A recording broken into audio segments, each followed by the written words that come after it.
सीता रावण की बेटी।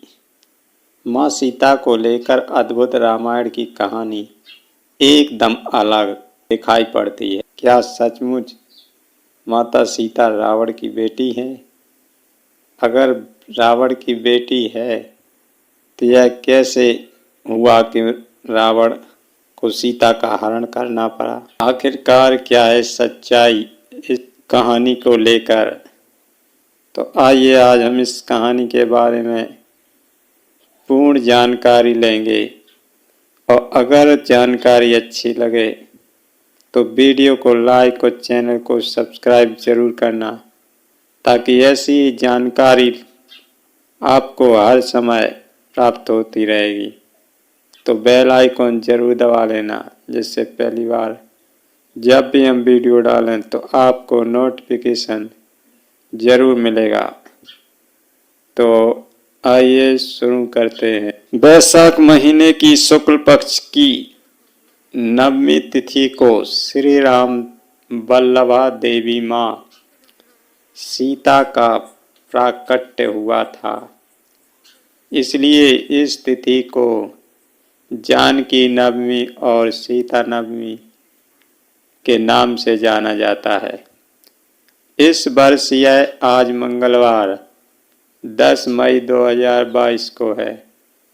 माँ सीता को लक्ष्मी का भूमि अवतार माना जाता है। भूमि से उत्पन्न होने के कारण उन्हें भूमात्मजा और राजा जनक की पुत्री होने से उन्हें जानकी भी कहा जाता है। आज उनके प्राकट्य दिवस के अवसर पर उनके जन्म से जुड़ी और उन पौराणिक कथाओं पर बात करते हैं, जो आप अपने आप में कई रहस्यों से भरी हैं। माँ सीता के बारे में वाल्मीकि रामायण और कई अन्य ग्रंथों में उल्लेख मिलता है। उनके अनुसार मिथिला के राजा विदेहराज जनक के राज में कई वर्षों से वर्षा नहीं हो रही थी। इससे चिंतित होकर राजा जनक ने जब ऋषियों से सलाह ली और उन्होंने उपाय के रूप में बताया कि जब महाराज स्वयं हल चलाएं तो इंद्रदेव की कृपा से वर्षा हो सकती है। राजा जनक द्वारा चलाने का प्रसंग। मान्यता है कि बिहार स्थिति सीम मणि का पुनौरा गांव वह स्थान है जहां राजा जनक ने हल चलाया था। हल चलाते समय हल एक धातु से टकराकर अटक गया। तब जनक ने उस स्थान की खुदाई का आदेश दिया। कहा जाता है कि उस स्थान से एक कलश निकला, जिसमें एक सुंदर सी कन्या थी। चूंकि राजा जनक निसंतान थे, उन्होंने कन्या को ईश्वर की कृपा मानकर पुत्री बना लिया। हल का फल, जिसे शीत कहते हैं, उससे टकराने के कारण कलश से कन्या प्रकट हुई थी, इसलिए कन्या का नाम सीता रखा गया। इस घटना से इतना तो पता चलता है कि माँ सीता राजा जनक की अपनी पुत्री नहीं थी। जहाँ जमीन के अंदर से कलश से प्राप्त होने के कारण सीता स्वयं को पृथ्वी की पुत्री मानती थी, वही वास्तव में सीता के पिता कौन थे और कलश में सीता कैसे आई, इस उल्लेख का अलग अलग भाषाओं में लिखे गए रामायण और दूसरी कथाओं से प्राप्त होता है। वेदवती कैसे बनी रावण के विनाश का कारण। जहाँ एक प्रसंग के अनुसार मिथिला नरेश जनक ने धरती से प्राप्त सीता को अपनी पुत्री मानकर पालन पोषण किया और स्वयं के जरिए वह श्री राम की अर्धांगिनी बनी। वही अद्भुत रामायण में सीता को रावण और मंदोदरी की बेटी बताया गया है। रावण अपने विनाश के बीज भी तार्किक रूप से इन्हीं कथाओं में गूंथे गए हैं। अद्भुत रामायण की इस घटना से पहले जो कथा जुड़ती है वह वेदवती की है। दरअसल महावैवर्त में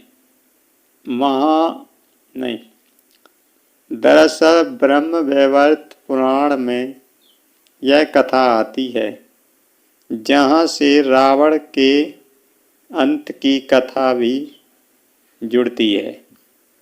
कहते हैं रावण के अंत के पीछे सबसे बड़ी वजह बनी भगवान विष्णु की उपासक वेदवती।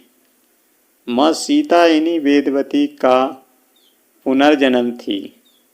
वेदवती के बारे में कहा जाता है कि वह बेहद सुंदर, सुशील और धार्मिक कन्या थी। वह भगवान विष्णु की उपासक होने के साथ उनसे ही विवाह करना चाहती थी।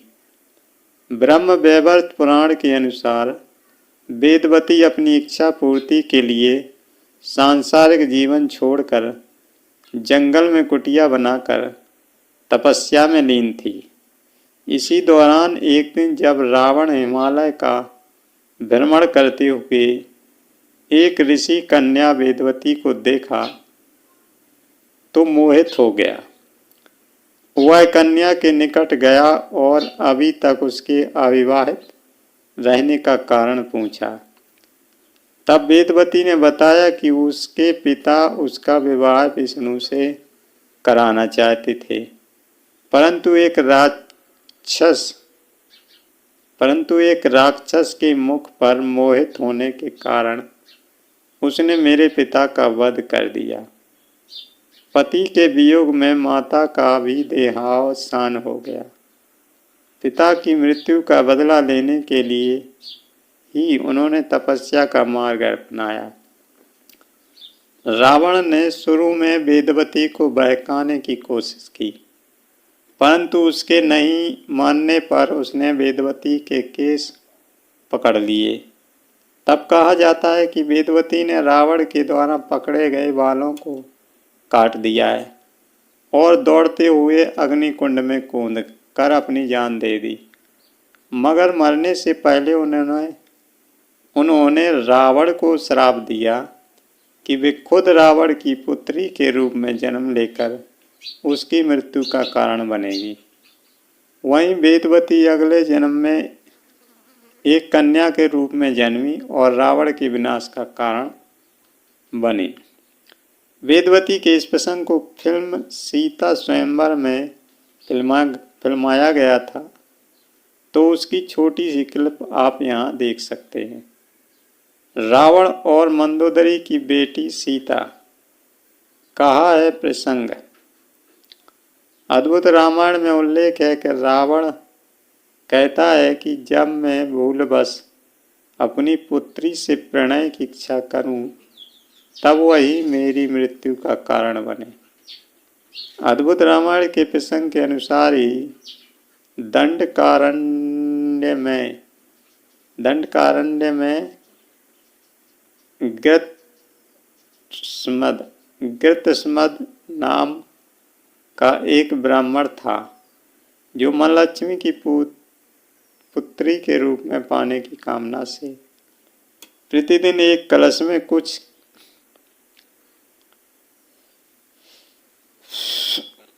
जो मां लक्ष्मी को पुत्री के रूप में पाने की कामना से प्रतिदिन एक कलश में कुश के अग्रभाग से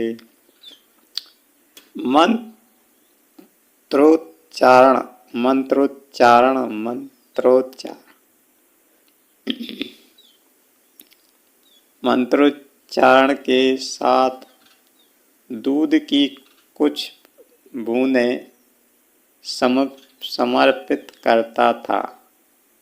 कहते हैं उस समय देव असुरों के बीच संग्राम चलता रहता था। कभी असुर देवता पर तो देव असुरों पर। आक्रमण करते रहते थे। इसी बीच किसी दिन रावण उस ब्राह्मण की कुटिया पर पहुंच गया। उस समय गृत्समद वहां उपस्थित नहीं थे। इसका फायदा उठाकर रावण ने आश्रम के अन्य ब्राह्मणों और ऋषियों को मारकर उनके रक्त को उसी कलश में भर लिया। कहते हैं कि रावण उस रक्त कलश को अपने साथ लेकर लंका चला गया, जहां उसने अपनी पत्नी मंदोदरी को उस कलश को संभाल कर रखने को कहा। वहीं मंदोदरी उस कलश को में क्या है इसके बारे में बताते हुए उसने कहा कि यह बहुत ही तीक्ष्ण विष से भरा है। जब कुछ दिनों के बाद रावण विहार के उद्देश्य से सह्याद्री पर्वत पर चला गया तो मंदोदरी को पसंद नहीं थी। कहते हैं अपने उपेक्षा से खिन्न मंदोदरी ने मृत्यु को वर्ण करने के लिए के उद्देश्य से कलश में रखा पदार्थ पी लिया। वही देवी लक्ष्मी को पुत्री के रूप में प्राप्त करने के लिए मंत्रोच्चारित दूध का ऐसा प्रभाव पड़ा कि मंदोदरी गर्भवती हो गई। तत्पश्चात मंदोदरी ने सोचा कि जब मेरे पति मेरे पास नहीं है, ऐसे में जब उन्हें इस बात का पता चलेगा तो वह क्या सोचेंगे।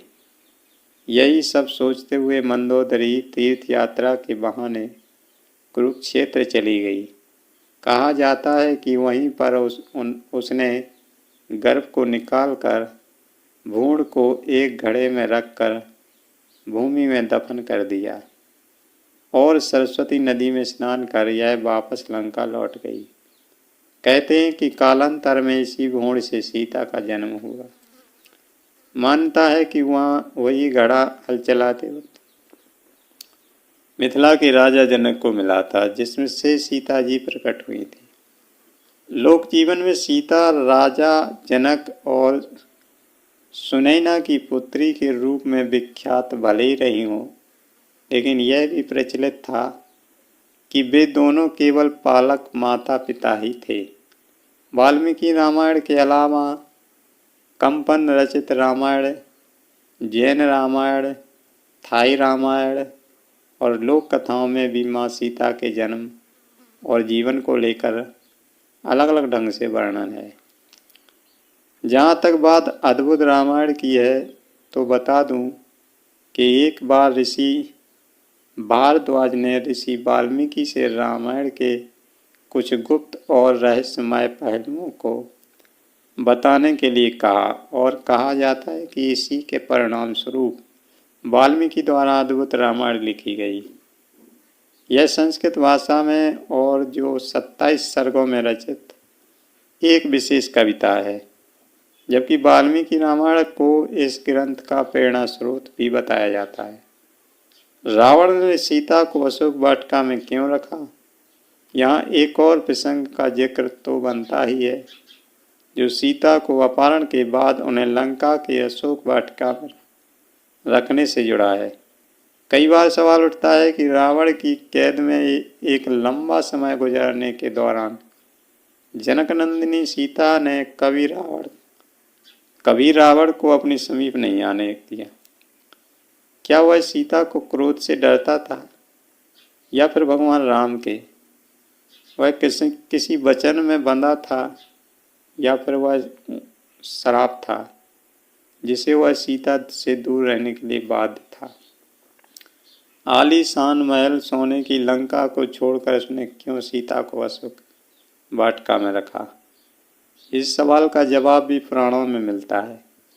कहते हैं कि रावण की सोने की लंका का निर्माण कुबेर ने किया था। यह भव्य और विशाल तो था ही, लेकिन इतना आकर्षक भी था कि जो इसे देखता बस देखता ही रह जाता था। लेकिन फिर भी सीता का हरण करने के बाद रावण ने उन्हें लंका के किसी महल में क्यों नहीं रखा, बल्कि वाटिका में ही क्यों रखा।